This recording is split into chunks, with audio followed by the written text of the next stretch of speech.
গ্রীষ্মের সবজি শেষে এই ভরপুর বর্ষাতে আমাদের খামারের সবজি বাগানটা একেবারে ফলে ফুলে ভরে উঠেছে।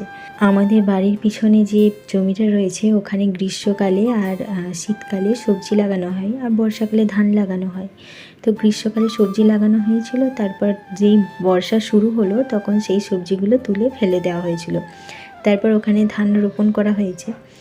আর খামারে বর্ষার জন্য সবজি লাগানো হয়েছিল। বাবা প্রথমে খামারটাকে সুন্দর করে পরিষ্কার করে নিয়েছিল, তারপর কোদাল দিয়ে মাটি খুঁড়ে বীজ রোপণ করে চারিদিকে বাঁশের বেড়া দিয়ে দিয়েছিল, কঞ্চি বেড়া দিয়ে দিয়েছিল গাছের গোড়ায় গোড়ায়, যেগুলো ধরে ধরে উঠবে। এখন ভরপুর বর্ষাতে দেখো পুরো খামার জুড়ে সবজি বাগানটা একেবারে ফলে ফুলে গাছে ভরে উঠেছে। কি সুন্দর দেখাচ্ছে দেখো। সবজি বাগানে কী সবজি হয়েছে সেটাই তোমাদের দেখাবো, ওই জন্য খামারে চলে আসছি। তো প্রথমেই দেখো এখানে একটা মাচা করেছিল, মাছের মাঝে ঝিঙে গাছ লাগিয়েছিল, তার ধারে ধারে পুরো মাচাটা জুড়ে ঝিঙে গাছের ডাল পালা মেলে একেবারে ভর্তি হয়ে গেছে, সাথে ফুলে ফলে ভর্তি হয়ে গেছে।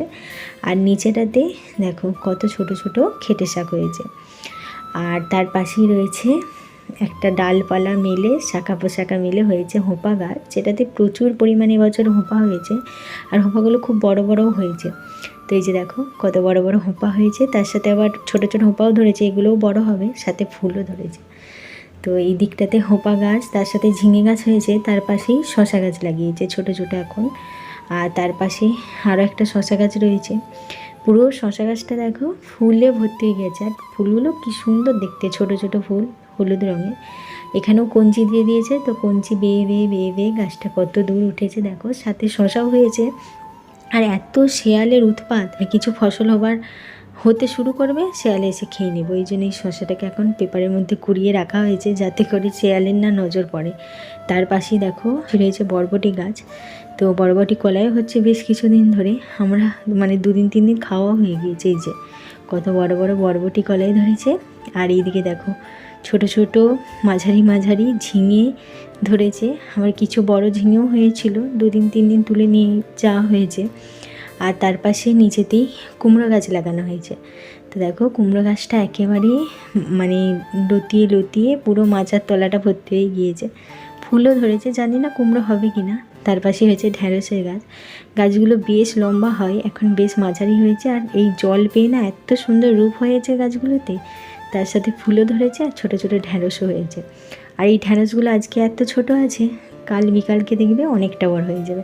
ঢ্যাঁড়স ওই 2 দিনেই বড় হয়ে যায়। আর ওই দিকটাতে রয়েছে একটা শশা গাছ।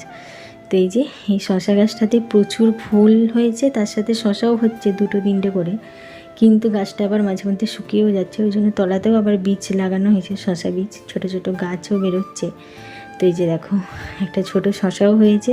খামারে একদিকটাতে শশা, হোপা, ঝিঙে, বরবটি এগুলো লাগানো হয়েছে, আর একদিকটাতে রয়েছে করলা গাছ। তো প্রতি বছর এইখানটাতেই করলা গাছ লাগানো হয়, আর প্রত্যেক বছর প্রচুর পরিমাণে করলা হয়, একেবারে সেই ধান তোলা পর্যন্ত করলা হয়। তো এই যে দেখো ছোট বড় কত রকমের করলা হয়েছে, উচ্ছে হয়েছে।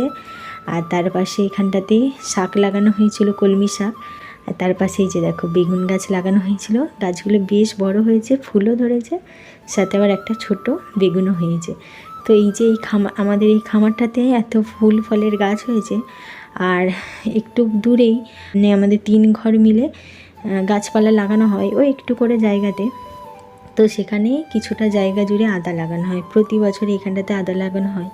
তো গাছগুলো দেখো কি সুন্দর হয়েছে আদা গাছগুলো। আর তার পাশেই ঢ্যাঁড়স গাছ লাগানো হয়েছিল। তো এই গাছগুলো তুলে এনে লাগানো হয়েছিল, গ্রীষ্মের ঢ্যাঁড়স গাছ, সেটাই তুলে এনে লাগানো হয়েছিল। তো এখানে বেশ বড় বড় ঢ্যাঁড়স হচ্ছে এখন।